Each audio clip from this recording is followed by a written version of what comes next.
of place, out of mind like all the time. There's nothing else that feels like it's meant for me, but I've got a sweet escape. Under bright light, illuminate my face. Under bright light, it's shining down on us. Under bright light, illuminate your face. Under bright light, that's when I come alive.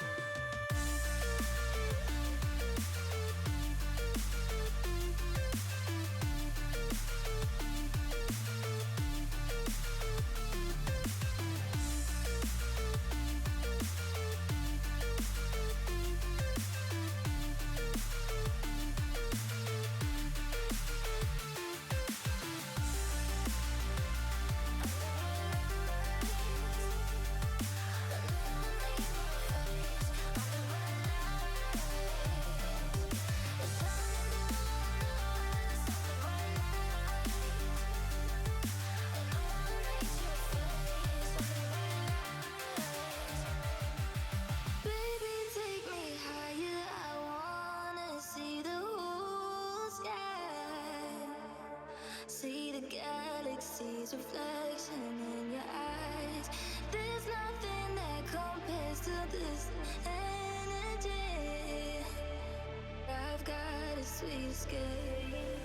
Under bright light, illuminate my face. Under bright light, the shining down on us. Under bright light, illuminate your face. Under bright light, that's when I come alive.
That's when I come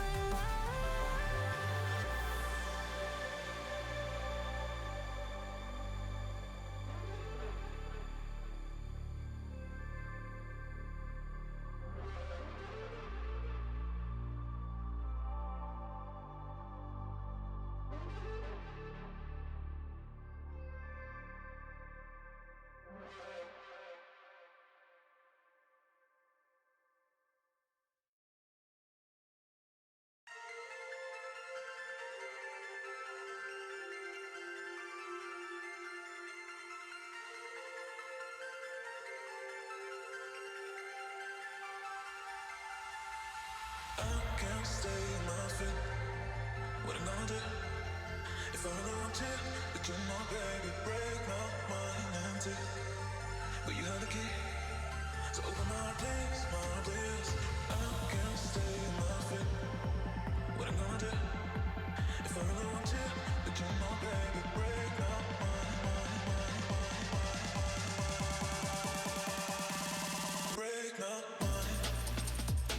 So open my place, my mind. So please, my mind. So open my place, my mind. But you know, baby.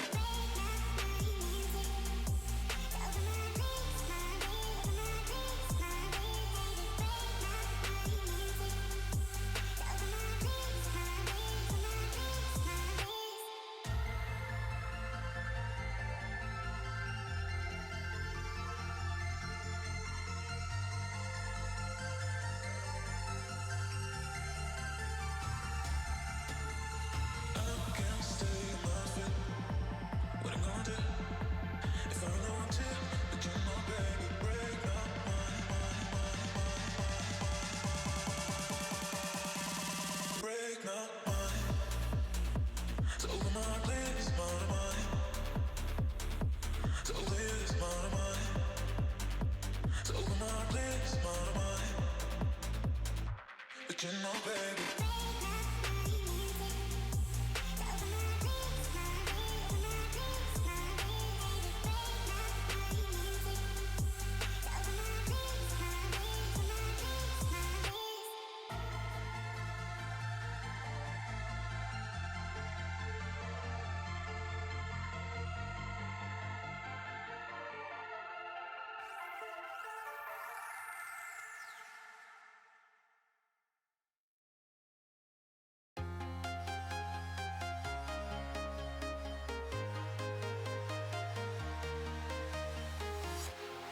Walking alone, the streets are empty. The only thing I can see is my own silhouette. I'm getting stronger, step by step. The clock is ticking, but there's no time for regrets. I've been flying from town to town, from London to Taiwan. I've been all around the globe, trying to protect your soul. We are heroes tonight. We will fly above the sky. We are heroes tonight. Yeah.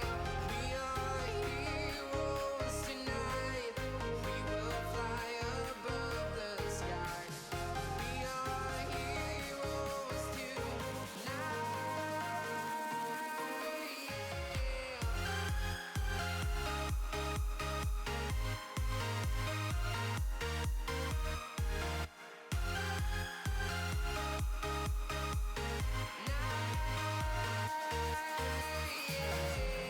Feel like a dynamite, ready to explode right up in the sky. I need you to listen, I need you to hear, and don't show any fear. I've been flying from town to town, from London to Taiwan. I've been all around the globe, trying to protect your soul. We are heroes tonight. We will fly above the sky. We are heroes tonight. Yeah. We are heroes tonight. We will fly above the sky. We are heroes tonight.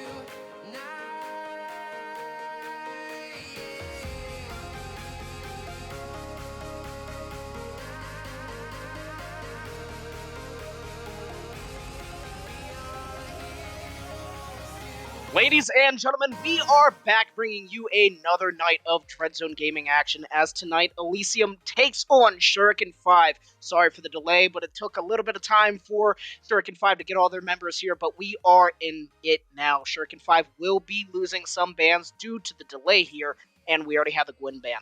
Tonight, I am joined for the first time by Brittany. How you doing?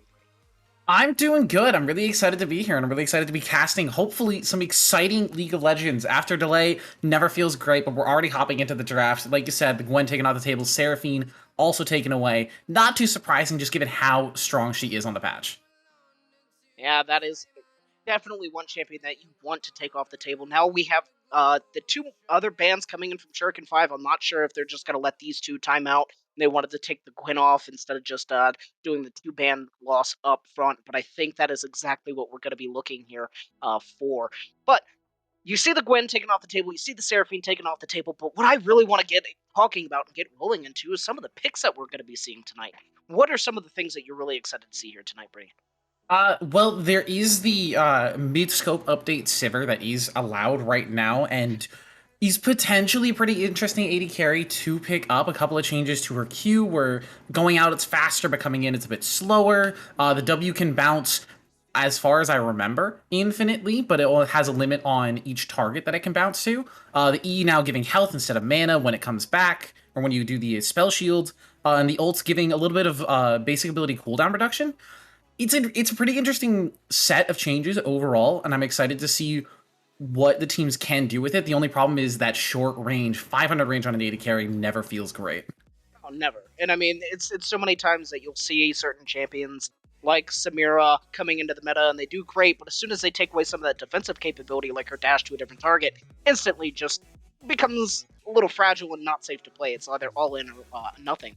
But kind of going back to your conversation points about the Sivir changes, Sivir has been so long since it's just been that 400 CS win condition Sivir, so I'm really excited to see some changes coming back into the meta to her hit rather to bring her back into the meta. You did see some of that Dark Harvest Boomerang Blade going out and just absolutely wrecking people, but seeing the new builds and adaptations come in with the changes, that's super exciting.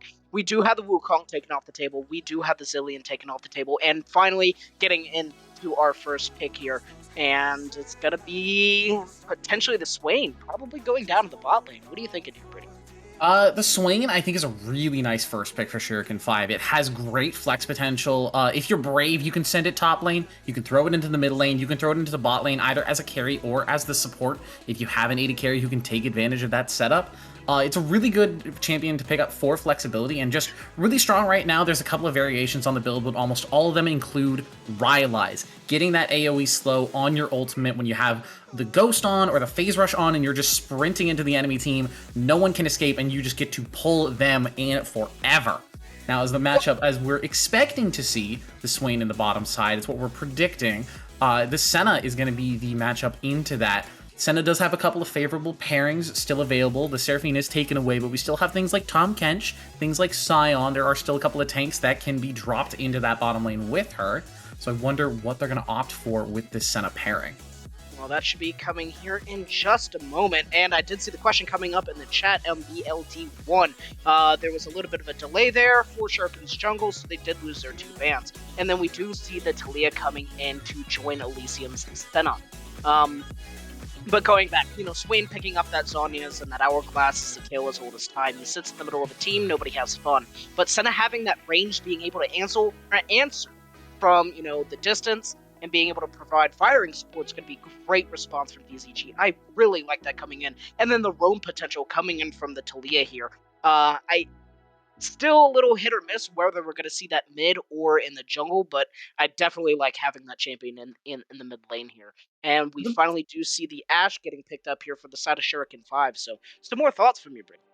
Yeah, for the most part, Taliyah, as we've been seeing in professional play, we've been seeing her in the mid lane. I know Rookie, especially over in the LPL, has been fiending on this champion mid, and that's where we've seen her for the most part since her most recent changes in line with the Swain and the Olaf ones. I do like the Ashe as the pick into the Senna, and with a potential Swain pairing. There's been some talk, some whispers of I don't know if you play much ARAM, but the Imperial Mandate Ashe coming in to be like a legitimate viable build for her, where you just pick Comet and you just press W a lot and no one really gets to play the game. But the combination of the slows on Ashe's passive along with Swain means that if that Swain does end up going into the bottom lane, that is a devastating combination. If you get hit by one slow, you are probably just dead. Oh, absolutely. And then just the ease that he's able to line up the E and pull somebody's back and get stacks on stacks on stacks. And our production team was talking about how they did not want stacking champions, but we've already got 2 of them. And you called it earlier, Pretty. It looks like Tahm Kench going to be joining the Senna down in the bot lane, setting us up most likely for that fasting Senna approach, and hopefully giving DZG a little bit of that option to scale up and keep the front line really tanky. But that bot lane is going to be absolutely nightmarish to deal with.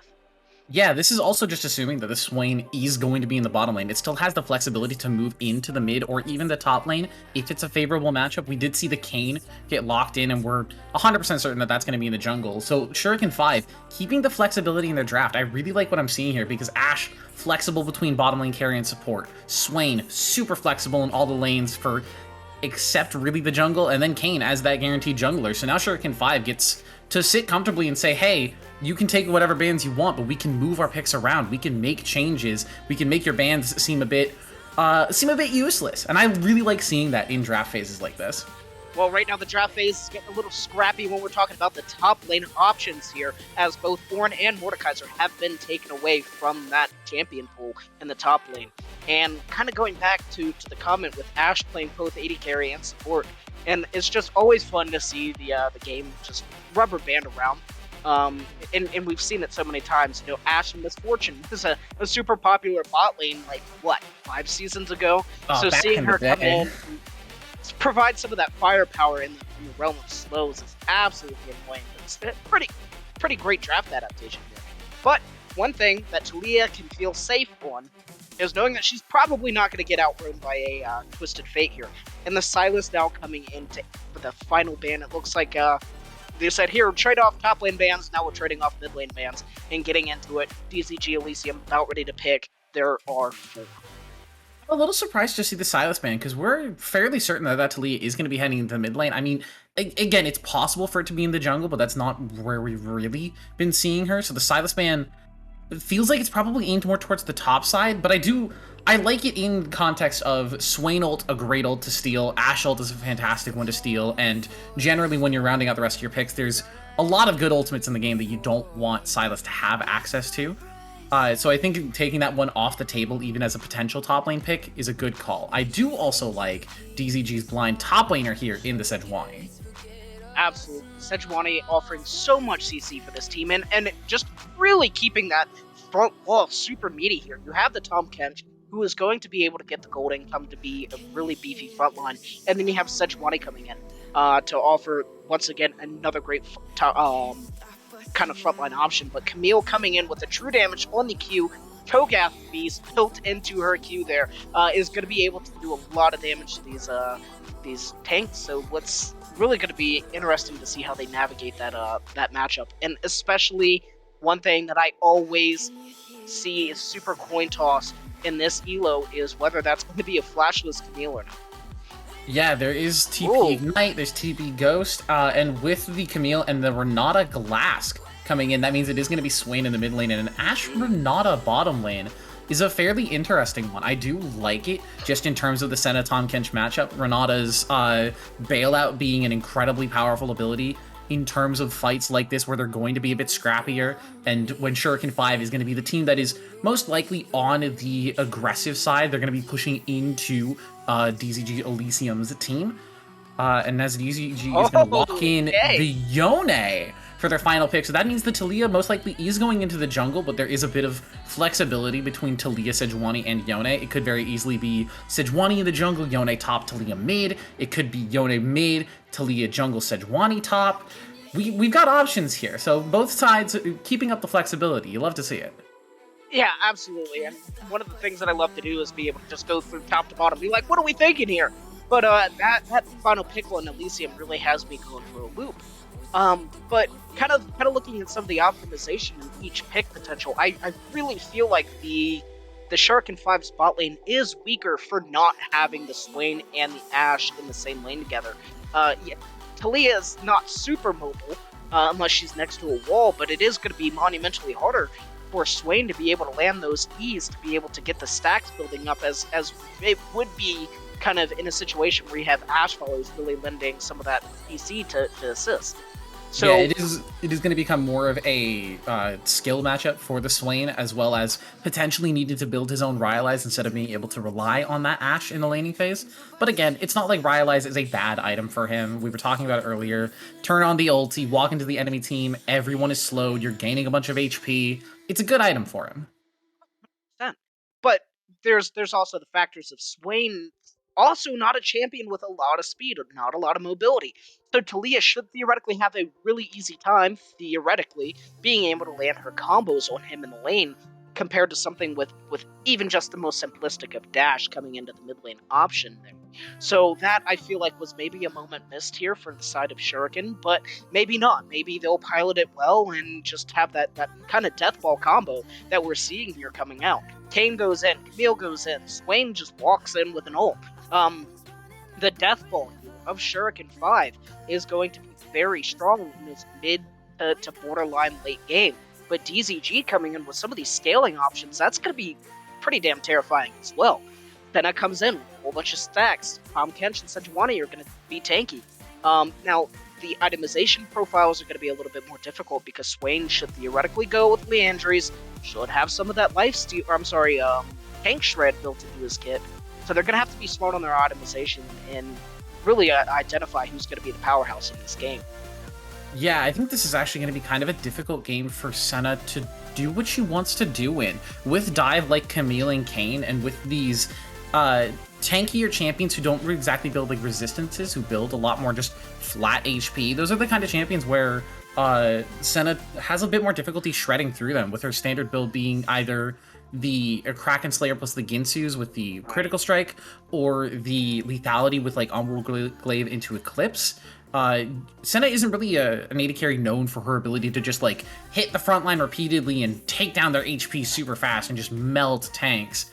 So it's going to be a lot more on the Yone and the Talia to do the actual damage to the front line, and Senna hopefully providing some healing and maybe giving a bit of target access with her range to those squishier backline members. Oh, certainly. But we do have the picks actually coming in, almost all completed there. Final one just locked in there. So we do know where everybody's going to go. That's Sejuani going to be in the top lane, Talia and Yone. So real quick, for the side of Shuriken 5, we've got Camille in the top lane, Kane coming into the jungle, Swain in the mid with an Ashe Renata bot lane. And for the side of DZG Elysium, we have Sejuani in the top, Talia in the jungle, Yone coming in mid lane with a Senna, Tahm Kench, fasting it up in the bot lane. We see all the picks, we theoretically know where they're all going. Pretty final thoughts, who do you think came out on came out on top for draft web? It's really close. I think it's going to be a matter of time. If Shuriken can get a lead early and can start to snowball it out of control, it's going to be really difficult for DZG Elysium to actually keep themselves in the game. But if the gold lead isn't too high, if they're less than 2,000 gold ahead at like the 20-25 minute mark, I feel like this one's going to go DZG's way. Absolutely, there is that scaling potential here, but ladies and gentlemen, hang tight with us as we are about to go into our spectate delay. But real quick, don't forget that DZG finally does have its sponsors. Need some energy? Need a little bit of pick-me-up and go? Don't forget to check out some W. Get yourself some energy drinks because, hey, we all need a little bit more to go on. Or, if you need to know a little bit more about coaching and some chances to really increase your gameplay, check out Metafy.gt. But with that being said, ladies and gentlemen, stay tuned and we'll be bringing you some action very shortly.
All right, ladies and gentlemen, we are back in getting Order of the Rift. It looks like we have some pings going out, but kind of a fan out here from the red side. Once again, I am joined here with Britty. Britty, how you feeling? I'm feeling good, and it's already looking like Shuriken 5 is trying to pose for some kind of invade, but a nice positioning by level means it's not going to get too far inside the enemy jungle. It's just going to get spotted out. Ashler's out of W.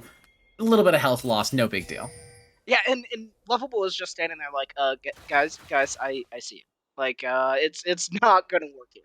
But kind of, we were talking about it over the break and some of the interactions here. I'm going through and looking at it. I'm not seeing anything too crazy with summoner spells. Ashe taking lethal tempo, no surprise there. We have a Guardian coming in from Renata. Swain having the exhaust there makes perfect sense. Yone going in, kind of the Yasuo treatment. You're just like, you know what, bro? Chill. But the one thing that I do want to talk about, and the reason that I think DZG is going to take this game, is because Kevin went with the Flash Camille, and I instantly lost all respect. I'm going to have to throw that one right out there, Britty. Flash Camille, there's something to be said that there's potentially, you could use words like cowardice, lack of confidence. You could also use words like safety, consistency, potential for playmaking. There's a lot of things you can say about Flash Camille, but it just means the one important thing is less lane dominance. But in the meantime, ICGE actually has the Ignite for himself, which I think is going to make it difficult for Camille to actually take these early advantages. And speaking of early advantages, Lovable taking advantage of the auto attacks in this lane. Just absolutely feeling no fear here, but yeah, we're seeing the trading going all out right just across the board. Bot lane, top lane, mid lane, it's breaking out here, and DZG Hello decided not to opt to pick up some of the stacks from the camp when they were leashing the jungler there, but no, that is exactly what I wanted to talk about. ICGE going with the Flash's route, and that is dominance just incarnate right there. That's a power play. Yeah, that's level 2 Sejuani. That's a nice stun. Speaking of level 2 bot lane as well, nobody's taken too heavy of an advantage off these level 2 power spikes, but it is going to present a bit of trouble for the laners. Oh, that is a lot of damage going out on DZG Hello, and DZG just gonna back this one up and should feel pretty okay just with the Q healing coming in from Senna, being able to offer a lot, but this top lane is gonna be very scrappy, and maybe Kevin will need that flash later to get out of some of the manhandling that ICG is just laying down. But yeah, potentially, I want to point out really quickly, the ward that ICGE put over the wall, he's going to spot Kayn if he tries to come up after clearing his bottom side camps and come up to punish how far he's pushing up this lane. I really like where he's put this ward, because normally with junglers you can just put it like inside the river somewhere, like in your bush, and it's generally fine, but Kayn has these unique gank paths so that he can go through the wall, so you have to be more careful with where you ward, and ICGE showing his mental fortitude already by getting the proper warding spot. Absolutely. Kevin, like, he knows that this gank is here. The mystery ping's coming out, and look, Lovable is up here as well. We're going to have a fight, most likely.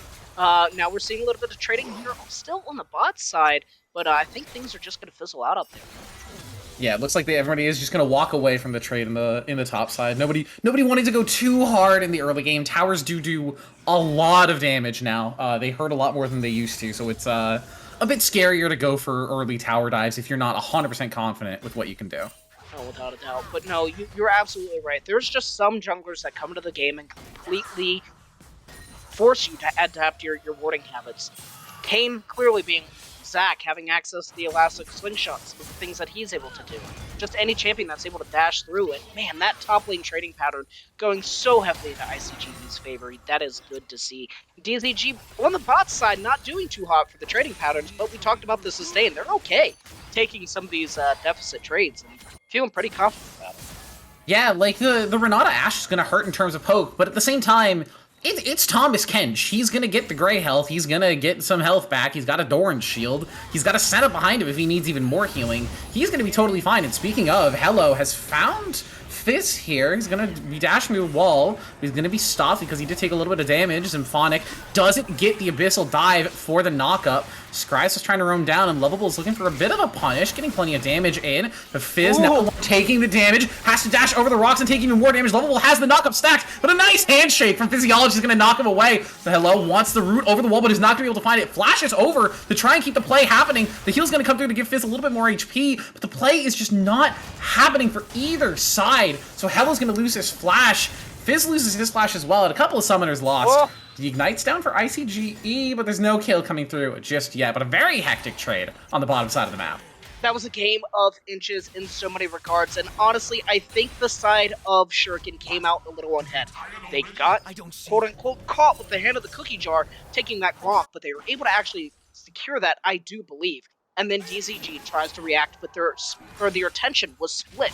You have Hello kind of frontlining in that flash forward trade there, and the rest of the team being kind of conscientious about where Scry's was on the Swain. So DZG losing a flash on their AD carry and only losing the flash on the support for the heal there. I think that ultimately does come up on the side of Shuriken. They're the ones that made the aggressive play. They were not the ones punished for it, but DZG, still sitting on this 400 gold lead, is still feeling very confident. And once again, we talked about the scaling here. And I think, honestly, as long as DZG just does not lose the... Oh, no, that's going to be Angry Present got the Gromp as well. Fizz taking a lot of damage, has to walk away from that. And that right there is what makes Taliyah into Kayn so nice for the Taliyah, because you saw as Kayn tried to Honorable Dash into the Taliyah, rocks, insta-stunned, first strike proc, taking a bunch of damage. It's just so difficult to navigate. Oh, 100%. And that was not the first time that we saw that happen. We saw it happen over there in that play around the Dragon Pit as well. And one of the things that I told you during the break that I would love to see, it would be absolutely hilarious if Camille decides to hookshot through about 5 rocks and just instantly gets deleted from the face of League of Legends. That would be absolutely fantastic. But these trade patterns here going up into top lane still so heavily favored for ICGE.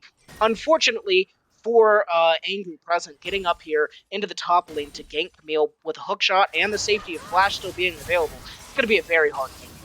And especially with the positioning of the lane throughout this whole entire game so far. Lovable going up for a little bit. Fox is here mid. The exhaust is down. Lovable is not going to be able to escape, and that is first blood going over to Feist on the Kayn. And just, you saw it boil out that Kayn was in the proper position. Fizz coming in, the CC coming out, Scry's laying down the slow, and just Lovable was just way too deep in there. One of the things that I'm really happy for, decided to hold the ultimate, decided to hold the flash, because I think no matter what, you were dead unless you used it as soon as you saw the individuals coming into your lane. But that gold differential will swing over to the first time of this game, be actually in the favor of Shuriken 5, as they will be taking up the 600 gold lead. Yeah, the extra gold in their pockets is not going to hurt. Our first dragon is the Hextech Dragon, and it's looking like DZG Elysium wants to get first priority on it with the Taliyah and the Yone on the bottom side of the map. They're not going to commit to it just yet, as they're expecting Fizz to be down here. Well, Fizz is down here for sure, and he's gonna go through the wall, but I don't think DZG are in a position to be caught with their hand in that cookie jar. But, you know, Hextech Drake being first up on the chopping block, but one quick second, let me take a minute to be... Oh, ICG is dropping the Ignite. Kevin gets the hook shot on the wall, but the Ignite is ticking down! ICG with a solo bolo on the top side. And he stayed there way too long. He was like, oh, I'm trading, and negative. You are going to be falling as that Ignite will come through and do the last little bit of damage needed. Lovable trying to trade here in the mid, but I don't think we'll be getting too much out of it.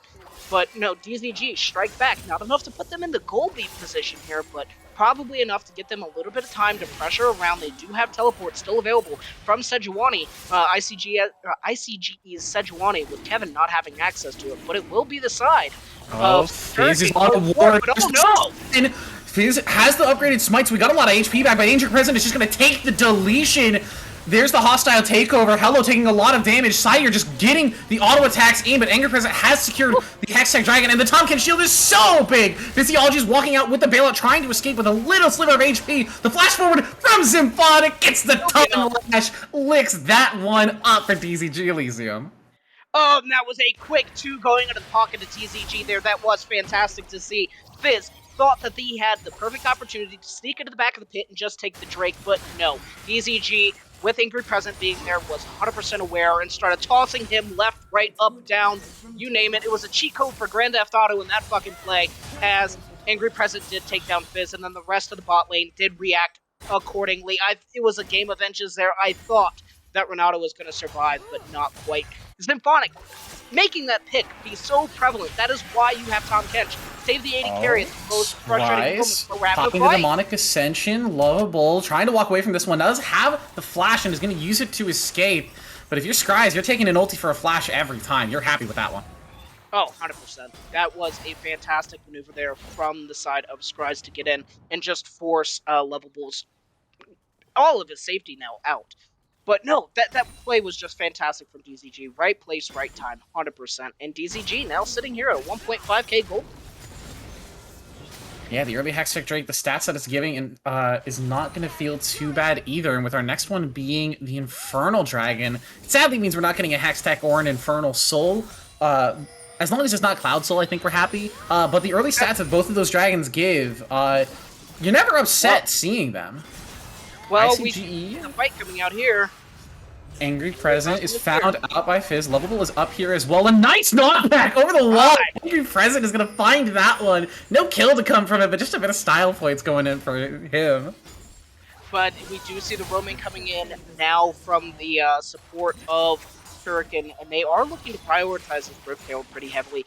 Decided DZG not responding in kind, though, I mean, you could probably send Senna around and just have River Senna here at this point, but not the option that they're opting to take here. But DZG, I think, might be just ceding this objective. We do see Tahm Kench starting to head this way now, and I think we're probably going to have a fight over this one here pretty.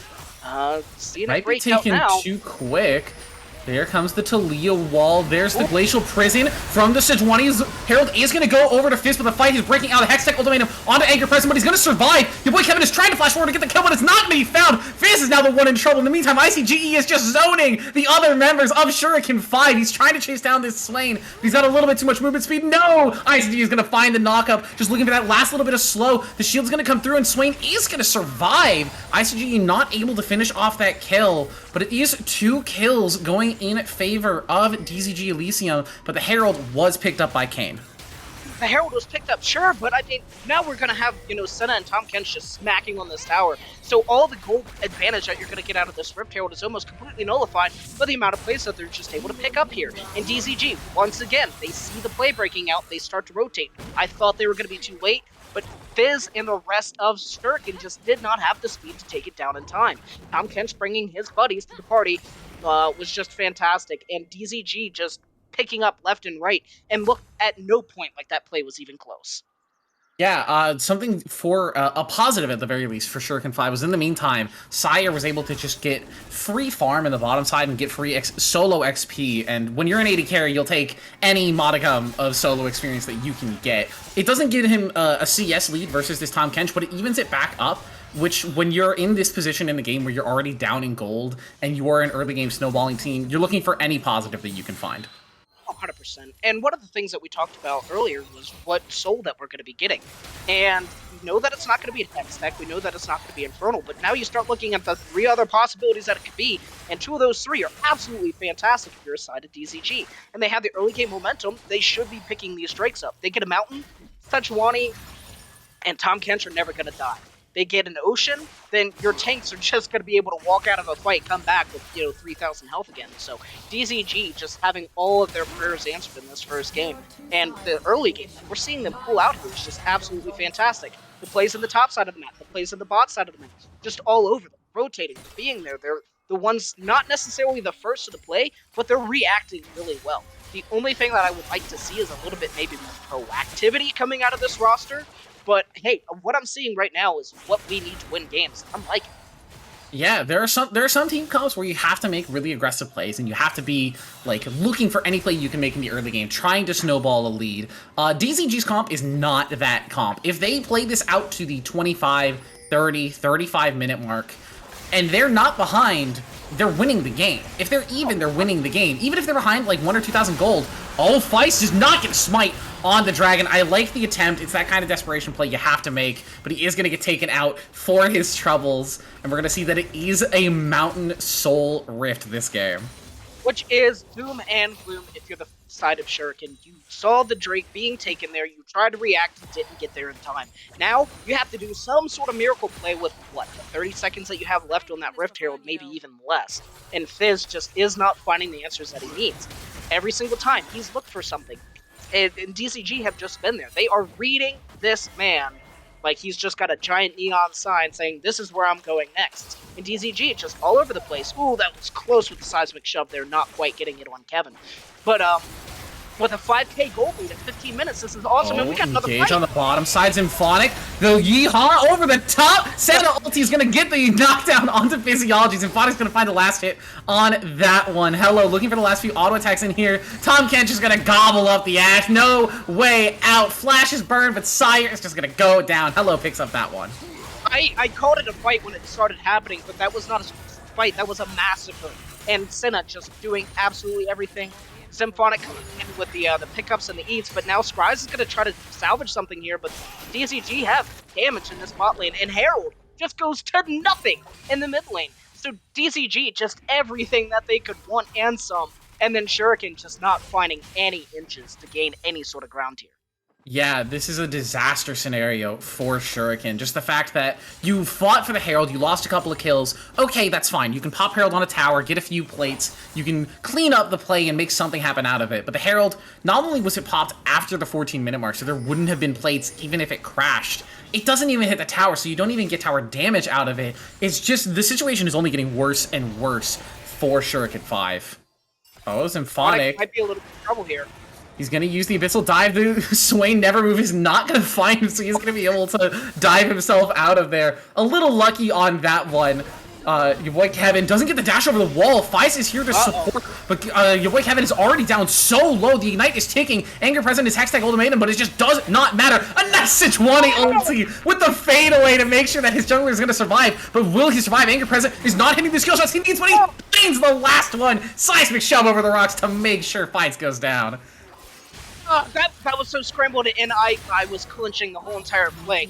That was such a split decision there. ICG going after your boy Kevin there to try to get it while leaving Talia to handle Fiz's pain. And Angry Present had no chance in hell to survive that. But a kind of the bullet thrown backwards there from ICG. Like, that was a fantastic play. Heads up from them. And then just that seismic shove coming in there clutch from Angry Present to throw Fizz into it. The rocks was just absolutely beautiful. And Symphonic earlier in the bot lane, just not even having to blow the flash, the Abyssal Voyage, and just walking away from 3 individuals as his recall was interrupted was fantastic to see.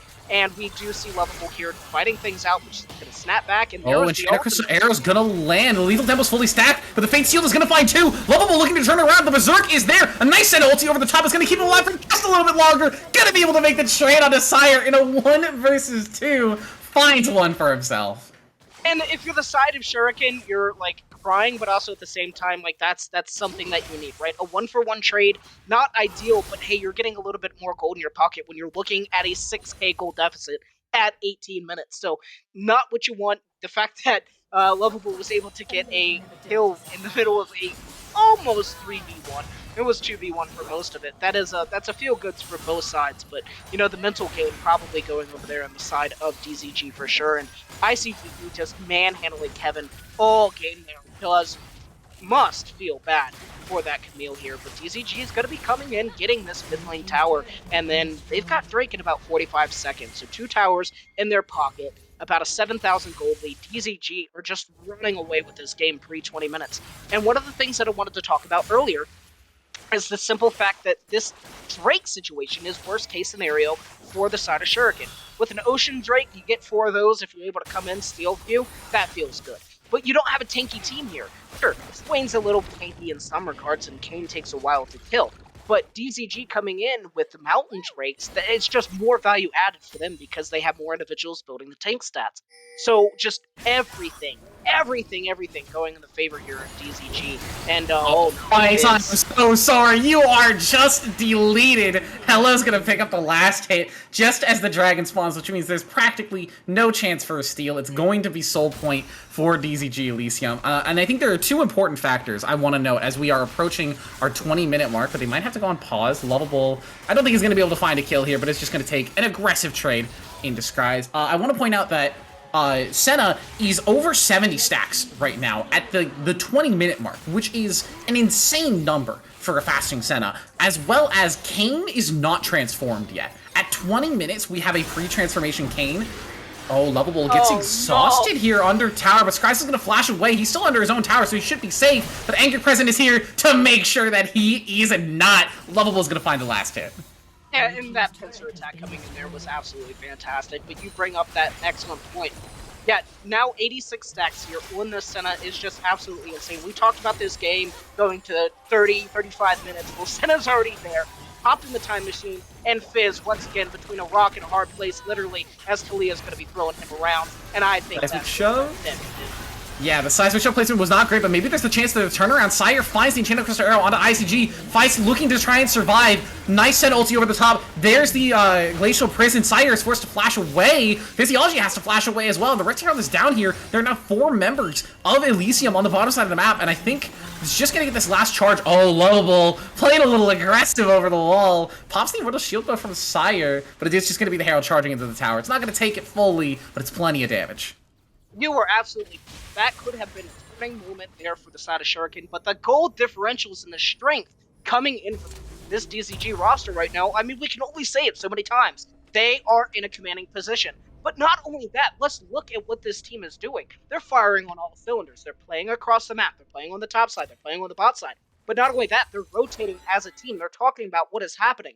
You're seeing it every single situation. The Sentinel ultimates coming from uptown in this case, right? But also look at the top lane play that we saw earlier. Angry Present fighting Fizz on the Cane. ICGE throwing the Glacial Prison backwards. This team is looking out for one another, and I am loving the synergy that we're seeing out of this Elysium roster. Yeah, there is something to be said about global ultimates and even these longer range ultimates where like the timing can be tricky and you can sometimes find yourself either throwing it too early and making the play much harder to actually play around because suddenly the enemy team is expecting something, or you throw it too late and suddenly the ultimate has no use.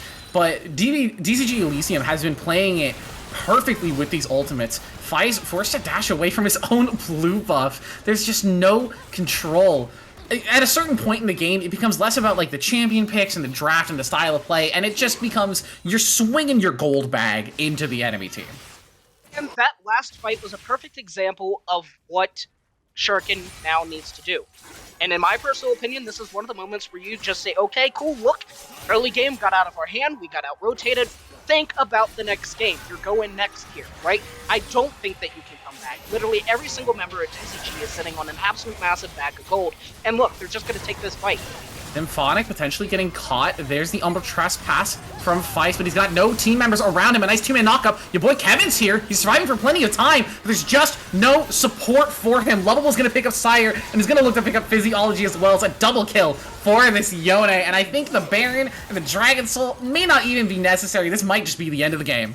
They should be able to close out here. You do have 20-second death timers, but look how strong and how fast you're melting these towers. Now you have 17 seconds left on the bot lane here, but will it be enough? That's going to be the mid lane inhibitor falling to the side of DZG, and it looks like they might be slowing things down a little bit and walking down to this bot lane tower, but, you know, the world's our oyster at this point. You've got Soul in a minute 30. You have Nash up now. You have, I'm sure, a fuck ton of money sitting in your bag so you can walk back and go. Talia, sitting on a 10-stacked seal right now, could go pick up a Medjai's if she so feels like it, maybe like 100 gold off, but 2,000 gold for each individual. They come onto this rift, and you talked about it. You saw the two-man knock up there in the jungle. You know, we talked about it time and time again. Shuriken has the chances to get into these fights because DZG are making mistakes, but when you are that far ahead in gold, they're not mistakes. You're just toying with your food. Yeah, each individual member, at minimum, the lowest gold lead that DZG has here is 2,000. Again, like, it gets to a point in the game where you are really just swinging your wallet at the enemy team. There was just a lot in the early game that didn't go well for Shuriken 5 here. As much as I want to say every game is winnable, there are some games where you just got to think about, like, okay, what's our draft plan next game? What's our early game plan next game? Because I think just the Kayn not getting to transform early, the Ashranada lane not getting any sort of a lead versus the Senatom Kench, and even the Camille being outlaned by the Sejuani.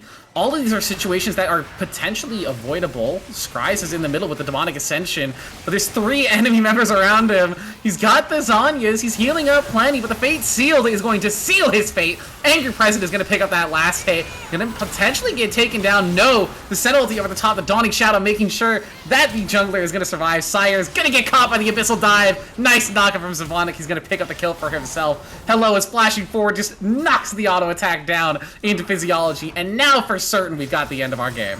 You have to think this is it. Fizz is the last man standing here. The Talia wall going up for style points, and Fizz is alone.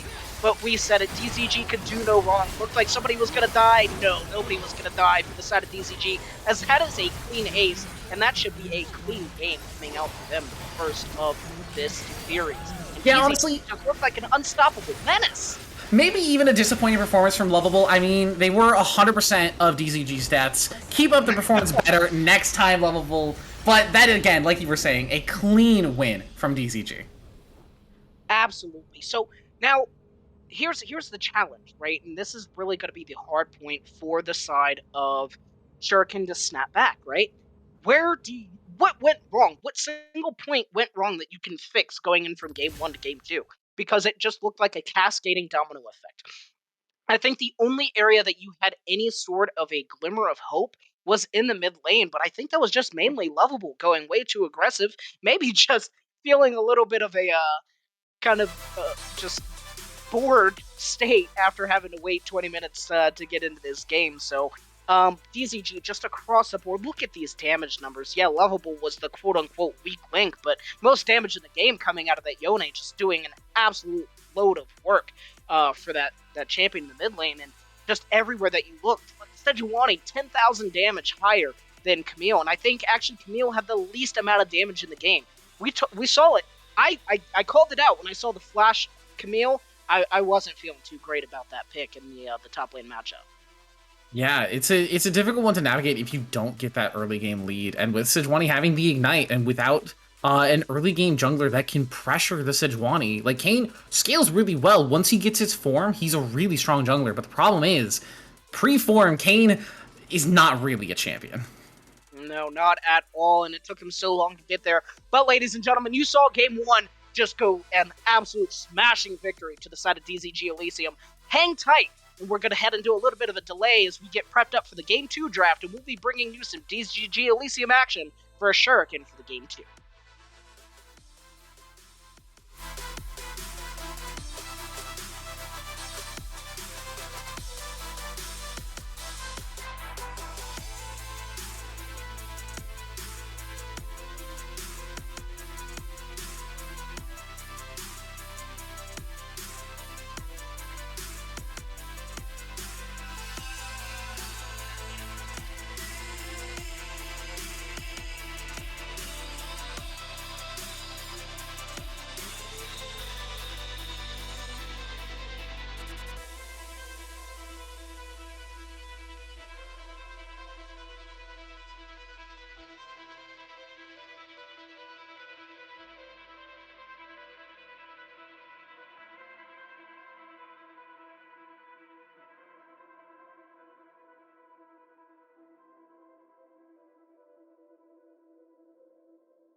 Sins that you can't confess. I'm just your ghost if we're not undressed. A part of me wish that we never met, but you act like we never. Got too wasted in the bathroom of your parents' house. Then you kissed me in the backseat of a taxi ride. And we said things that were cheesy, but we meant them. There were feelings, and now you deny it. You're in love with the idea of me, but you're not in my reality. Find it hard to leave a picture in it, 'cause my reality ain't your reality, no.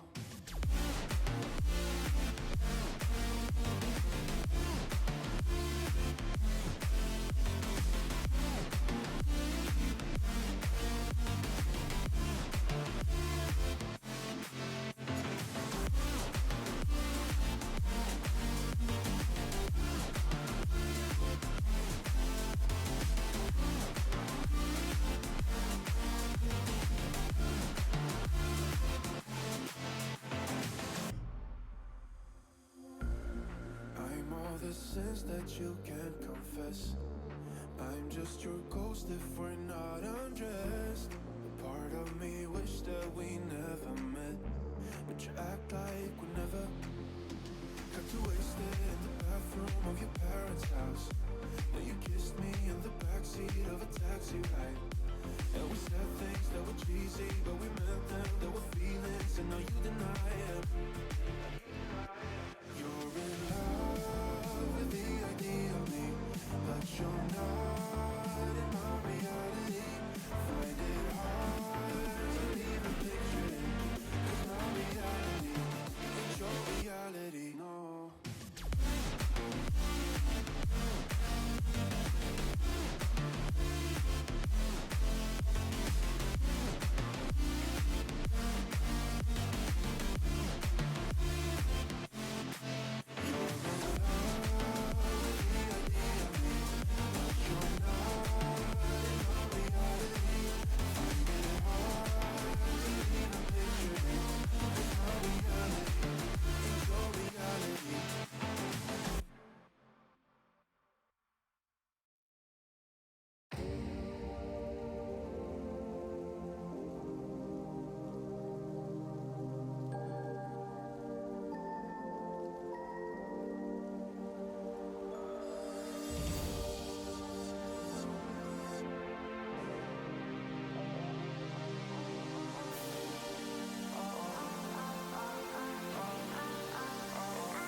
And ladies and gentlemen, we are back and already into Zillion being taken off the table. And I do believe that Shuriken 5 gets their bans back that they lost from Game 1. So let's see if they're able to make some sort of adaptation here. And Pretty, once again, joining me here. They did opt to go for the red side, so maybe that will give them a little bit more of the edge they need. But they're going to be one hell of an uphill battle because they needed to fix a lot. Yeah, there's things that you can be said about the problems in the actual gameplay. I'm not sure I would say that the draft was really a problem for them. It was about the piloting of the draft. But with bans back in their pockets, it should give them the more ability to play around things like the Senna, like the Tahm Kench, these champions that end up being a problem as long as they exist in game. Unless you can like do some coding and remove them from the game, they're always a problem. Certainly, and I don't know. There were some things that I could critique about the draft, right? Like, I would have liked to see the Swain in the bot lane with the Ashe. Maybe that would have been a stronger pick, as they will be adapting and maybe taking away some of these fasting Senna options here, so that's a good option. Symphonic looked like an absolute menace to society on that catfish. But kind of going back to it, I don't think they were matching the identity of their team very well, right? Their strongest player in that game looked to be like he was coming out of nothing, right? And their weakest player, like it was your boy Kevin up there in the top lane.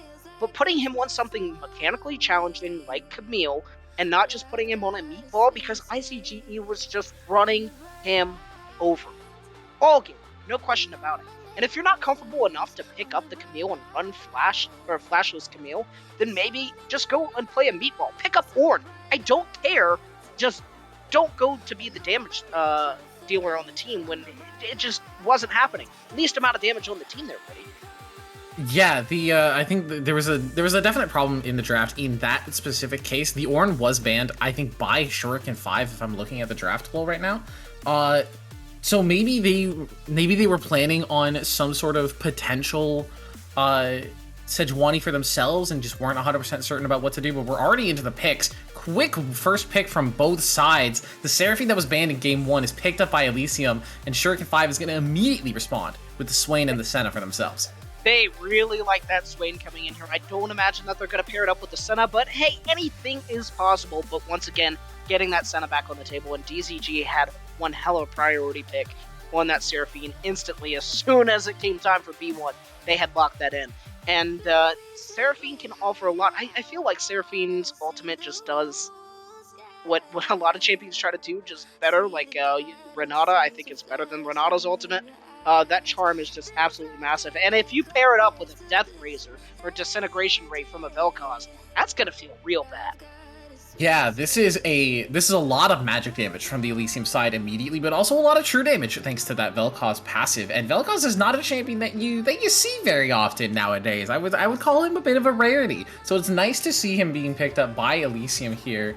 Again, Elysium sticking with the flexibility. Seraphine and Vel'Koz can move around between support, bot lane carry, and mid a lot. And that Ornn that was banned in Game 1 is going to be immediately picked up by Elysium as well. And once again, DZG picking up the meatballs, and I really want to see what the side of Shuriken 5 is going to answer with. Because if they go with the Camille, I'm not going to feel really good about it. You can time out the hook shots very easily with the Bellows Breath. So I need to see something different from Kevin. But DZG have, once again, just insane scaling opportunity because Seraphine offers, just so many resource enchanter tools, and then Ornn just gives you that super walk into the late game with the ornaments coming in, and I think Trundle is a fantastic answer. Whether it's in the jungle, whether it's in the top lane, Trundle into Ornn, I feel, is a very good. Trundle is the meatball counter. You steal the stats, you steal the HP, you take what they have and you make it yours. And Trundle also is a jungler who can be active in the early game and isn't relying on making some sort of transformation. So if it does go into the jungler's hands, suddenly they have a lot more potential for making early game plays and not just letting the game spiral out of control. Well, we're seeing the Volibear taken off the table, so some cheeky power maneuverability options there is going to be taken away from DZG, but what I really need to see out of the side of Elysium now is your AD threat. Mordekaiser taken away, which is a fantastic counter once again into Ornn. So DZG, yeah, you're going to have to deal with the Trundle, but I think they're thinking that Trundle's going to be in the jungle. Yeah, I don't think it's a bad bet to make, especially with the Volibear being banned out by Shuriken 5. You can sort of make that guess that Shuriken 5 is confident that they have their jungler locked in, banning some options away from you. Again, I like the Mordekaiser ban. I wouldn't be surprised if we saw just another Sylas ban from DZG, because there's still the potential for the Swain to move around the map. We're expecting it to sit mid lane, but it's not impossible for him to go bottom lane with the Senna. It's a really good pairing. Having that mixed damage between the AP and the AD gives Swain a nice lane. 2 targets to pull means double the souls. So I wouldn't be surprised if we see Elysium ban out the Sylas just to protect that potential counter pick, because Seraphine and Ornn ultis are pretty good to steal, I've heard. And I really also want to see what Senna's going to be paired up with, because it was the side of Shuriken 5 taking away the Tahm Kench. As DZG opt not to ban anything there, I'm going to be taking a look-see here to see that was a Graves ban coming in from the side of DZG for their final ban. So Graves is that 5th ban slot here. But now it's really time to see what they're going to be looking at. I think they still need a top lane, and they're still going to need something to pair, unless that's a Diana jungle, Trundle top. I have no idea. And once again, we're seeing the baits and swaps coming in here from the side of Shuriken 5. Well, last time it was DZG coming with the cheeky maneuvers, but red side always wanted to keep it a little bit chaotic, utilizing that R5 to sow a lot of chaos here. DZG. This is the power of flexibility. This is the power of the flexibility in the draft phase. The Trundle can go into the top of the jungle. The Swain can go in the mid or the bot lane. The Diana could even go into the mid or to the jungle. And the Bel'Veth, that's locked in. Elysium, Angry Present, has got his hands on our no longer newest, because Nyla is out, but I don't think she's available for the teams to pick in this week. So technically, newest champion in the hands of Elysium. Yeah, and we know how Riot is when it comes to new champions. They're always chaotic and they always pop the hell off. And even champions that they're like, no, this thing's too weak coming out. Then they buff it, and then they're like, whoa, we need to step back. And I said I wanted AD damage. And guess what we got? True damage. But, hey, that is a lot of AD damage coming out from the side of DZG's bot lane there. Hello, piloting a Vayne, that's going to be a lot of power. And one thing that I love to see is going to be the interactions between Ornn and see if she can't line up the Condemn into an Ornn pillar. Love to see some terrain alteration come in with a Vayne. Yeah, this is a really interesting draft from DZG. Something I'm noting just over all of these picks, as the Nico's going to be the final lock-in for Shuriken 5, which I think means the Swain is actually going to be the bottom lane pairing for this Senna. Love to see the flexibility. We can talk about that in a bit, but I do want to point out for DZG Elysium, look at how much true damage there is on that team. Bel'Veth ulti passive, giving the true damage, along with her just like building Kraken Slayer in almost every game. Vel'Koz passive, tons of true damage. Vayne W, tons of true damage. Trundle and Swain are going to have a really difficult time trying to frontline in any extended fight versus this comp. Now, you're 100% right, but one thing that we're looking at here from the side of Shuriken 5 is, once again, they're opting for a Death Ball, and if they're able to pull this one out a little bit better than they were last time, then it's going to be really hard for DZG to answer in the mid to early game. Swain just kind of buys time. Diana comes in over the top. Nico decides to pop Blossom everybody's head off. Trundle just takes stats away from Ornn and makes him a squishy boy. So these are definitely a lot of opportunities for Shuriken to come in. And once again, we're talking about, some of the avenues that Shuriken didn't necessarily pull off so well last game. I think this is a much more simplistic matchup for the side of Kevin to take into this top lane. Now, granted, he best do his best club throwing impression here onto this Ornn, because Ornn still has a lot of damage. He's an assassin, he's a mage, he's a tank, he's, everything and the whole kit and caboodle. But definitely a lot easier time than to say a Camille into a Sejuani. Yeah, Ornn, the mage, assassin, death knight, rogue, paladin, bard, cleric. The man who can do everything, and do it all pretty damn well. I have to say, between both these drafts, it's tough to call one side ahead or the other, because I think, once again, it's a draft that is about time. If Bel'Veth is allowed to scale, and if Senna is allowed to scale, and if they're allowed to scale comfortably, we should have some exciting late-game fights. And I do want to say for Shuriken, even with Diana not having as much, early access in the jungle as Trundle does, and even with her being sort of a farming jungler similar to Kayn, it's not a jungler who's reliant on a transformation. It's not one who's reliant on getting a specific mini game done before they can actually play the game. Diana hits level 6, and she's a champion. 100%. But one of the issues is going to be location. And it's for both teams. A little bit more on the ease of access side here for Shuriken 5. It's going to be a lot easier for them to just kind of go in and nuke somebody, right? But it all really will lie, I think, from the side of Elysium on where Hello's going to be. If Hello gets kicked out by any one of those, gets hit with the Nico snare, gets hit with Diana just going in on her face, gets hit with the Nevermore from Swain, or Nevermove from Swain, gets hit with a Binding from Senna, then Hello's going to have a really hard time. Yes, there's a lot of other tools for the side of DZG to layer things on, but DZG need to make sure that they're in a great position to either engage the fight or have the stars aligned for a counter-engage, because you pull in the Ornhorn, you pull in the Disintegration Ray, you pull in the ultimate from Seraphine. There's a lot of ways that Shuriken 5 can get caught, but if Hello goes out first, it's going to be an uphill battle for them to turn things around.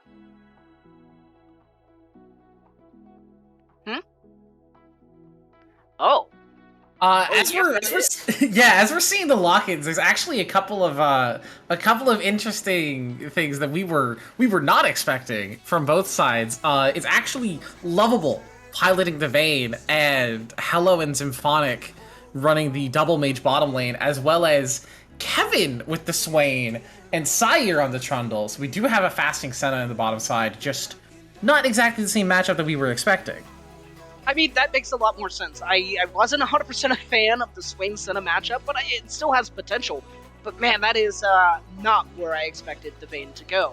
I was 100% expecting the Vel'Koz in the mid lane, and the Vayne, y'all know what I was thinking. It should have been pretty obvious. But hey, Sure, keep me guessing, make me wrong, I'd love to see it, but we are now seeing final lock-ins here. Ornn in the top lane for DZG, with Bel'Veth in the jungle, Vayne coming in mid lane of all places with the Seraphine Vel'Koz in the bot lane. We did see a trade on the side of Shuriken 5, so it will be, for sure, the Trundle in the top lane, Diana in the jungle, Nico mid with a Swain, Senna bot lane. We see them all here laid out for us now, Brittany. Who do you give the draft edge to? I gotta give it again to DZG. I think their late game power is insane with the Bel'Veth scaling, the Seraphine scaling, the Ornn scaling. If these champions are allowed to exist in the late game for more than like 2-3 seconds in a team fight, it is just game over. 100%. Well, ladies and gentlemen, we got ourselves about 3 minutes for a spectator delay. If you're feeling tired, if game one was just too much, go get yourself a little bit of energy with some W. We can have the link in the chat for you. Come out, support Dreadzone. We appreciate it. W appreciates it. And help us keep the lights on. That being said, 2 minutes and 30 seconds, we'll be bringing you some more Dreadzone gaming and fun.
Just like the street lights lit this town, like a fire in a blaze, gotta burn it down. Can't be afraid to leave this out. We got this far, don't know how. I see danger in your eyes. They know we'll burn down the night. Coming just like the sunrise. You know that we gonna let it rain. Tonight, we gonna let it rain.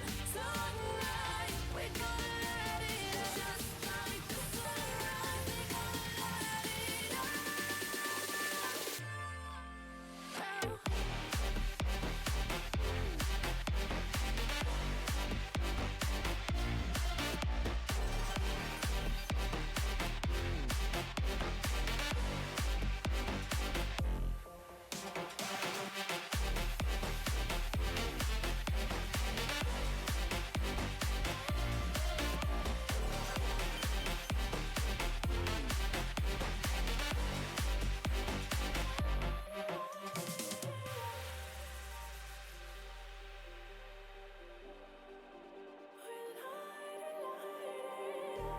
Just like a spark that's breaking out.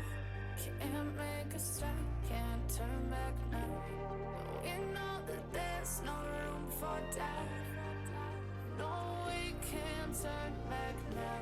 I see danger in your eyes. Ladies and gentlemen, we are back as both teams are taken to the Rift, and we do see everything kind of panning out a little bit more normally, not seeing anything too crazy. No flashless top laners this time. We do have a Ghost on a Vayne, and yeah, everything else is pretty much business as usual. Once again, I am joined by Brittany. Brittany, help me with something here. What do you think?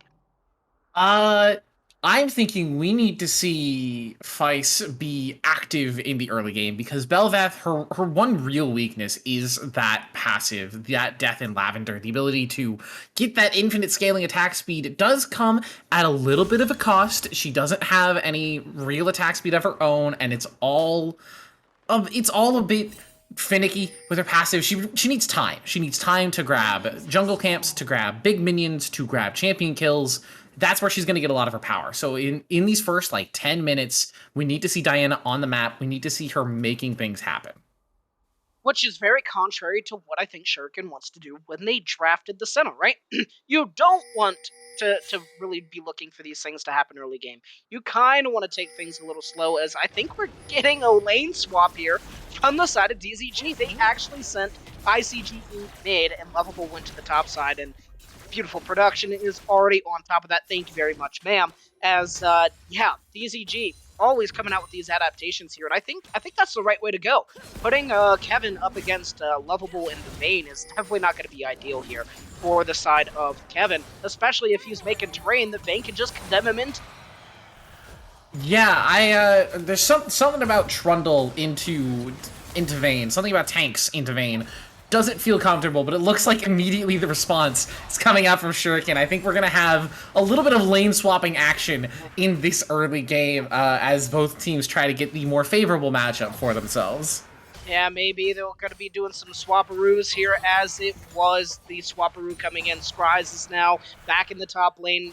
Well, not back in there, but now facing up against Lovable once again.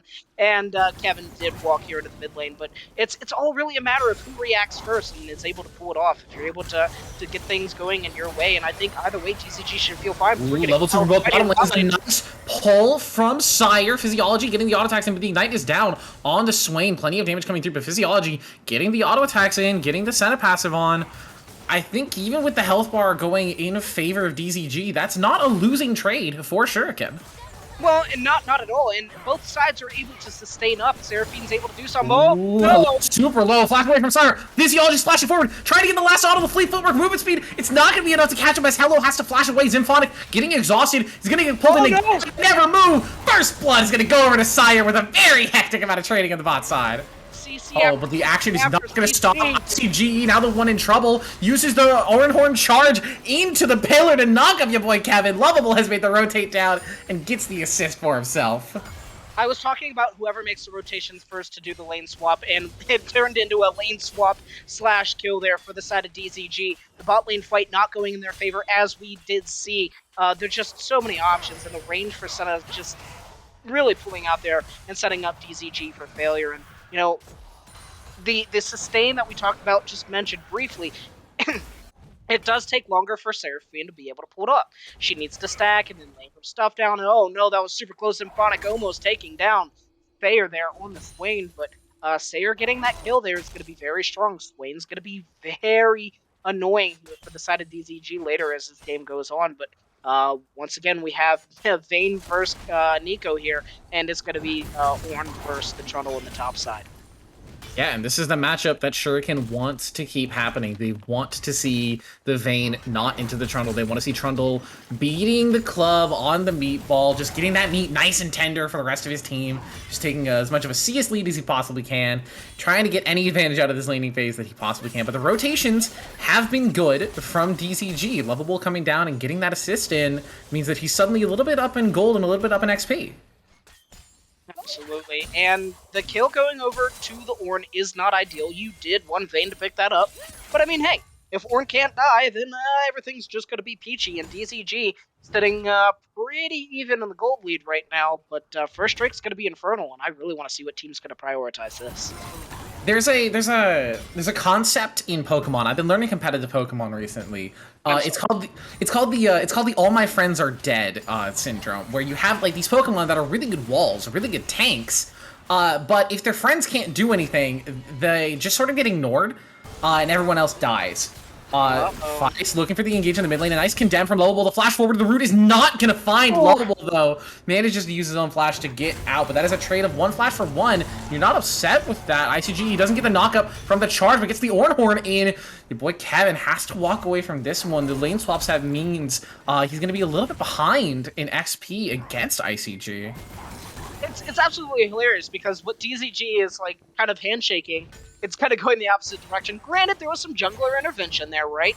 But DZG did not want the Ornn into the Trundle, but the Ornn is beating the Trundle, and now we have a dive. Present is here, the above and below for the knockup, a nice pillar to cancel the stack, but the Bel'Veth E means that the kill is going to be picked up. That ability is so good. 70% damage reduction is a hell of an ability, but that is the first kill going over to Bel'Veth, and the stacks will start to grow. ICGE doing everything that it took the tower aggro there, held it for the absolute most that he could hold it for, giving Angry Present all the time in the world that they needed to be able to pull this off. And we have some fighting more going in the bot lane. Nice root, good knock up. Night ticking, ticking, ticking. Sire is going to live with a sliver of HP, and now the re-engage is here. Feist is here. Lovable has rotated down, though. He's got the final hour and the ghost on. He's getting the auto attacks down. Last auto attack, and is going to pick up the kill on Feist. And Physiology is going to be condemned away, so no kill's going to happen there. But now the rotation has come down. Scry's has picked up Symphonic. Lovable is trying to get the trade back. Scry's taking the Silver Bolts for now. The Ghost has run out.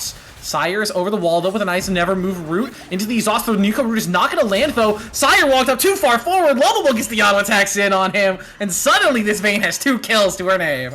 And that is the worst thing if you are a Shuriken 5 fan. Vayne getting gold, that is no bueno. And the rotations just were all over the place. Now, Lovable coming in there and it's just having access to Merc Treads, right? Not a lot of damage, but you see 1 auto do nothing. 2 autos do nothing. 3 autos, Silver Bolts pox, and boom, a fuck ton of damage comes in.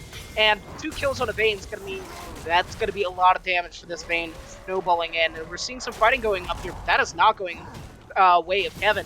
He is Kevin has the subjugate available to him, but the Angry Present is here. The above and below isn't going to land, but it doesn't even matter. Just picks up the kill again, and now that Angry Present is level 6, he gets the Death in Lavender, I think, or Endless Banquet, that's what her ulti is called, to get her true 4 enabled. She gets a bunch of bonuses. The ones you really need to worry about are extra true damage on every couple of auto attacks. And I hate to be this guy, right? I hate to be this guy, but I asked for one thing from the side of Shuriken 5, and that is let Kevin weak side. He farms under tower, let him be a meatball, do something, but he is opting to step up to fight ICG, never wins the 1v1, and he's down in CS, and it's just an all-you-can-eat buffet in the top side of the jungle for Bel'Veth. Comes up here, gets the Herald, gets the kills, gets whatever that Angry Present wants. And it's just not going for him. The bleeding gold in that top lane, as now we're looking at about a 1.5k gold deficit, and you imagine that Herald's going to be dropped in the next 2 minutes. Yeah, I would love to see the Herald dropped fairly soon. I do like that Angry Present is going for the Blade of the Ruined King first. Your boy Kevin does have access to the subjugate. He's trying to make this trade happen, but the bites are just not coming through. Even with the Sheen in inventory, that Warden's Mail for Ornn is putting in work. Oh, absolutely. But now we're going to see a little bit of action here. Maybe on the bot side is Camille. I'm sorry, not Camille. Diana will be hovering. And I don't think anything's going to come of it. But you never know. Symphonic! Sire's going to pick up the last hit. Feist wants to keep that trade going, but the minions are a little bit too OP. Bit of minion block there. He's going to take a couple of tower shots, but he's not going to be in threat range, so he should be just fine. Angry Present is going to help this mid lane push with that extra passive from the Endless Banquet, giving some new minions to the map whenever Bel'Veth is around and they die. Makes pushing into her and trying to push against her even more difficult. ICGE, nice call, the Forge God, into the above and below knockup, and that is just another kill taken for Angry Present. This Bel'Veth is now 3-0 and is suddenly a bit of a disaster for Shuriken 5. Well, I mean, I can't say it any more than I've said already. Kevin, stop it. What are you doing? And not only that, you know that you've been picked on all game. There's no dragon on the bot side of the map. You haven't seen Bel'Veth on the bot side of the map. So you press up with 0 vision control. He has a control ward in his inventory, but I think it's too little too late. And DZG are just expanding their presence on the map. Yes, they lost Drake. Yes, the gold lead's just sitting at 1k. But it's not looking great here for the side of Shuriken 5. Bel'Veth, you have a champion that scales infinitely. One thing that I've learned about League of Legends is anytime something scales infinitely, it's never fun. Like, cool, Nasus scales infinitely. He hits you one time with the cane, you're having a bad day. But he's a very linear champion. This champion is far from linear here, Brittany. Yeah, something, paragraphs and paragraphs, but Feist is not going to find the Moonfall. Now Lovable's going to look to turn it around. Dodges Pop Blossom stun. Beautiful movement from Lovable is going to put him on a killing spree. Was potentially looking for the dive there, but thinks better of it, and that is a very clean 1v2 outplay from Lovable with a bit of misplay from Feist. Lovable just dodged everything and the kitchen sink. The Pop Blossom coming in from Nico did not find its mark, but even before that, the ultimate coming in from Diana did not find its mark. Tumble, tumble, shot, shot, shot, and that is a kill going over. And now we're having more action here in Kevin once again. On the side fight as well. The Life Orb Disintegration Ray gonna take down Sire, and the strike point for Shuriken 5 in this bottom lane suddenly can't win the 2v2, and that's feeling like a potential disaster for Shuriken. And gloom across the map here, Pretty. Top side, 100% not going in Shuriken 5's favor. Lovable coming in with a 2v1 outplay and says, okay, stand everybody you want. Vayne spotting? Not today, ladies and gentlemen. And now on the bot side of the map, Symphonic and Hello looks like the weak side of this game, but they come in and they win a 2v2 just straight up fight and will get some gold going into their pockets. Now we will have a minute and 20 coming in on the Ocean Drake. That means we're not getting an Ocean Soul, but that could spell a Hextech Soul. That could spell, you know, a Cloud Soul. So we'll see what really happens with this. And DZG just, everything's going in their favor. Oh, Feist once again, flash away from Symphonic. Nicely played. Dawnlink Shadows over the top. Huge team fight. Angry Present picks up one kill, but it's immediate response from Scribes. But there's the Endless Banquet for Angry Present, but the damage is not there, which means that Hello is also going to go down. And suddenly a winning trade for Shuriken 5 on this bottom side from what started like a potential disaster for them. 100%, but once again, we see that numbers advantage, it cannot be denied. Lovable is really trying to fight this out. I don't think he knows that Scribes is still here! There's the rune, and shutdown gold goes over to the Nico. DZG are playing like they were playing last game. They had all the gold in the world, all the power in the world, but they bit off way more than they could chew on that one. Numbers disadvantage at this point of the game means you cannot fuck around and find out. There's still a lot of wombo combo potential here. And once again, Kevin is just not winning this up here on the top side of the map. Yeah, until he has that Sunderer, there really is just going to be nothing for him to do. And he's probably still a little while away from that, which is not going to feel great for him. But speaking of it feeling great, Angry Present is 5-0 on this Bel'Veth, has the Blade of the Rune King in inventory.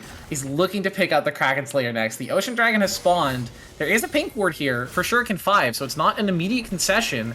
They have the members down here in ICGE. That's not an Unleashed teleport yet. He can't get down here instantly.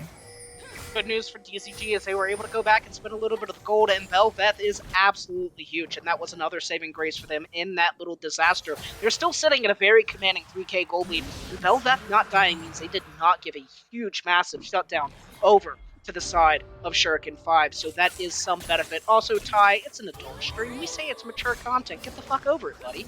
Anyway, Fizz in the jungle just doing their thing, and DZG pick up that Drake, and it's going to be a Mountain Soul yet again. Yeah, another Mountain Soul, and I think, again, this is a good spot for DZG, because, again, we have ICG in the top side. Scribes is going hello, more like goodbye, taken down in the solo kill.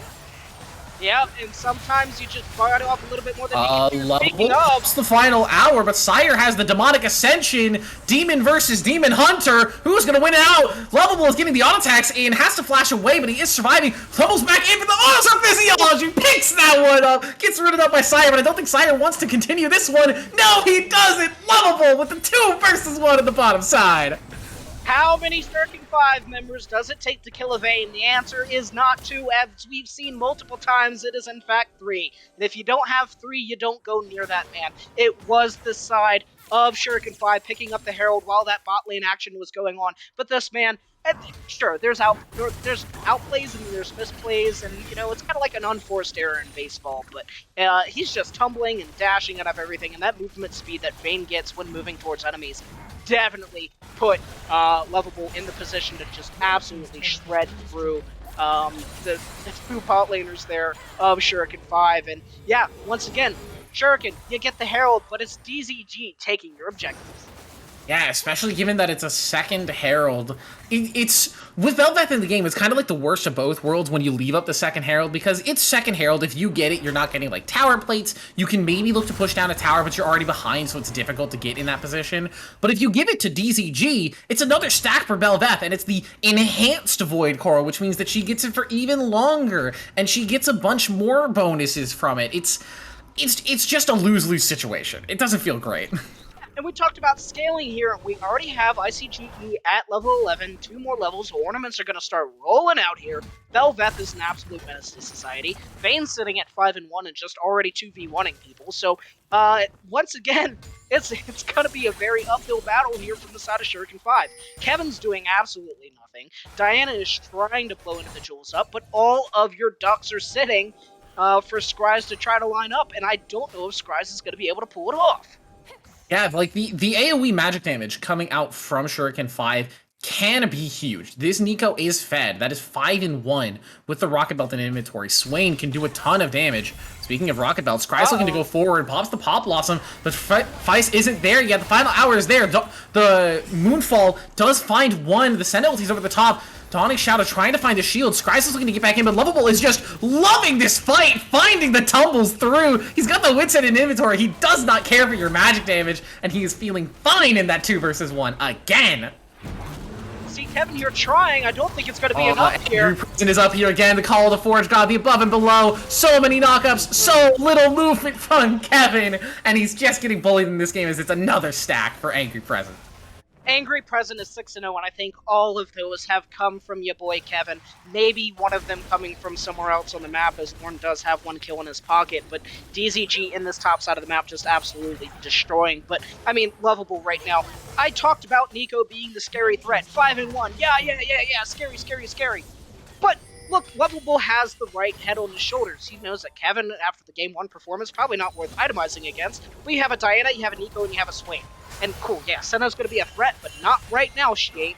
So he built not only a Wit's End, but he's also got the Merc Tread. So, yeah, getting smacked here, left, right, and up, down, whatever, looking like a Grand Theft Auto cheat code by Diana and Nico, but it's not enough. Like, just taking all the damage and just going, okay, cool, I do more.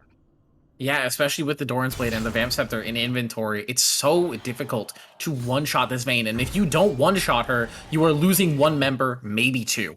It's a really hard spot for Shuriken 5 because they need to be looking to pick up the shutdown gold, but now Belveth, instead of opting for the Kraken Slayer like I had expected, is going to pick up the Sunfire Aegis instead, which is an option for Belveth. It does make her a lot harder to kill. It's going to reduce her damage a little bit, but I don't think at this point, with all the attack speed she's scaled up and with the Blade of the Rune King, she particularly cares.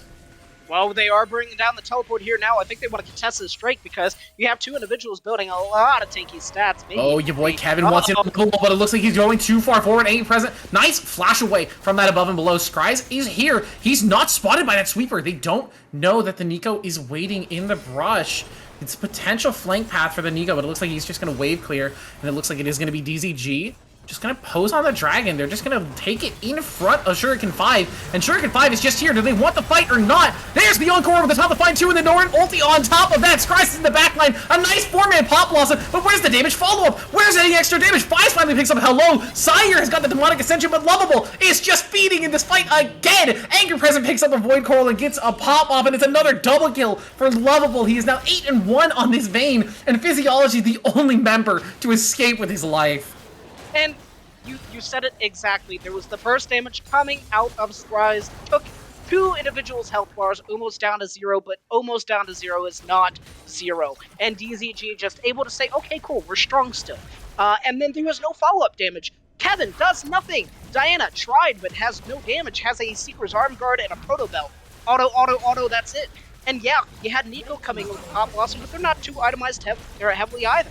And there's no real consistent DPS without a solid 80 carry on this team. And even if you did have one, the way this gold is looking, it's incredibly uphill. Now, DZG coming with the Mountain Drake is going to have even more tank stats on top of this tank stats that they've already been building. And we looked where Hello was last game with the Senna stacks, and even if Physiology does get to where Hello was last game, I don't think it's going to be enough. We see the root come in, Lovable. I don't think there are any concern there for Lovable. Is just going to be able to fight or walk this one out, whatever Yeah. they so choose. Even with no mana, he simply does not care. As long as these shutdown golds don't go over, Symphonic may be in a bit of trouble. There's the Moonfall. Feist has enough damage for a squishy Vel'Koz, and that is just a bit of free gold. Give it over to Feist. Not exactly where the Vel'Koz wanted to be on his lonesome. But yeah, the problem we're seeing right now for Shuriken's comp is this is a team of 4 carries. There are 4 people on this team who needs gold. There's 3 lanes, and they still have a top laner who needs to get some items in inventory to exist at all. It's a difficult spot for them to be in. Hello, taking a bit of damage from the Pop Blossom and from the Eye. Leandry's Burn is going to do a bit of work, but Hello is playing Seraphine, so he's probably going to be fine. ICGE. Oh, the burst from Feist is going to find him out, though. He will die in retaliation. Hello picks that one up with the Leandry's proc. Scries gets the root, but Lovable is so tanky on this Bane with the shield bow and the Wit's End. There's just not enough damage. Sire probably going to be the next to the fall, the final hour, giving that extra movement speed and taking him down. Kevin gets a tower on the bottom side, but trading 3 of your teammates for a tower doesn't feel very good. We talked about Ornn doing everything, being the tank, mage, assassin, etc., etc., etc. Then we have Vayne coming out of left field, being the assassin, being the AD carry, being the tank, all at the same time. And Symphonic, it's going to be support first. And I think Kevin will get a kill on the board as Symphonic. Hey, you need friends there, Sim. You need friends. Symphonic tactically resetting Kevin's kill gold. So now when he dies again, he's worth 300 gold. This is the big brain plays that we expect from the DZG support. Well, it will be now DZG Hello striking back. Gonna be getting that gold reset maybe. Quick Trundle was a fast boy. No, he's fast enough. He's out of there. But DZG, they have a lot of damage coming in with these Silver Bolts. We'll be able to shred this objective theoretically. Now, Vayne's not entirely built for it. Does have the shield bow and the Wit's End, but that's still going to be a quick objective take. But I think, yeah, it's not fast enough. The rotate is here, and with all the magic damage, taking Baron is such a threat. Scry's Pop Blossoming in, finds the stun of the 2. Anchor Present doesn't have the explosion just yet, but there's the true form. Lovable goes legendary. Feist finds the Moonfall onto 1. Physiology is trying to get any auto attacks impossible, but Lovable just does not care. Tumbling forward, grabbing the auto attacks. Anchor Present also goes legendary. Symphonic comes in for the last hit, and it is a clean ace for DZG. And I think with the super waves in the base, they might just be able to end the game, as Anchor Present just wants to take the Baron. I don't know what was happening there in the mentality of Shuriken 5. And maybe they just got tired of Lovable dodging everything. But Vayne was in Scry's face, and Scry's was like, alright, fine, I'm gonna Pop Blossom and flash into the rest of the team. Vayne be damned. And then Vayne was not be damned because Vayne literally destroyed everybody and their mother and was almost untouched in that whole fight. 1 tower down, Lovable in the front line, just not giving a fuck. And I think this will be DZG taking game 2. Present not able to solo the Baron, which I think means the Nexus will go down. And in a stunningly quick 23-minute game, it is DZG coming out with a clean 2-0. And they looked good doing it. Oh, they looked absolutely phenomenal doing it. Now, I do think that Shuriken kind of dropped the ball in some areas a little bit, but DZG, looked like an easy series, but look how they were playing it. They were rotating together. They were talking together. I talked about the backwards Glacial Prison coming out of Sejuani in Game 1, but another thing, in Game 2, we saw the fight happening in the mid lane, Ornn sitting here looking forward, and then ICGE goes ahead and knocks the Ornn Horn backwards to assist his teammates. They are working together. I'm not seeing selfish League of Legends here, and it is fantastic to see a team at this elo performing this well and gelling together. Yeah, it's always good when you see this style of play. Honestly, at any elo, when you see a team gel together like this DZG team is, and having the confidence in each other to say, hey, I don't just have to play for myself. I have a team around me who I can trust, who I know will be able to pick up where I lack, and will play the game with me. And it's beautiful League of Legends. We love to see it. Well, you talked a little bit about Lovable's Yone in Game 1. Granted, did a lot of damage, but this game, there was no weak point for Lovable in that mid lane. That 12-1 Vayne doing 28,000 damage. Nobody was even close. You could take the top 2 next highest damage dealers in the game, put them together, and they still do not equal Vayne's damage there. That was some fantastic... You take the top 3 and it still doesn't. you start getting there in the numbers game, but just the 2v1s coming out of level 1 in that game too was just absolutely fantastic. But we talked about it time and time again. DZG performed so well tonight. Ladies and gentlemen, thank you all so much for coming out. Brittany, thanks so much for joining me for your first cast. It was an absolute pleasure to be casting with you. Any final comments? It was a lot of fun. Again, thank you for having me on, and thanks to DZG in general for picking me up. I'm hoping to be able to cast a lot more as the series and as this organization continues on, so hopefully you guys will be seeing a lot more of me. Absolutely look forward to that as well. Ladies and gentlemen, don't forget to check out our sponsors. We talked about W last time, but this time don't forget to check out Metafy. Get a little bit of one-on-one help, level up your League of Legends game. And with that being said, everybody have a fantastic night, and DZG Elysium, way to kick some ass.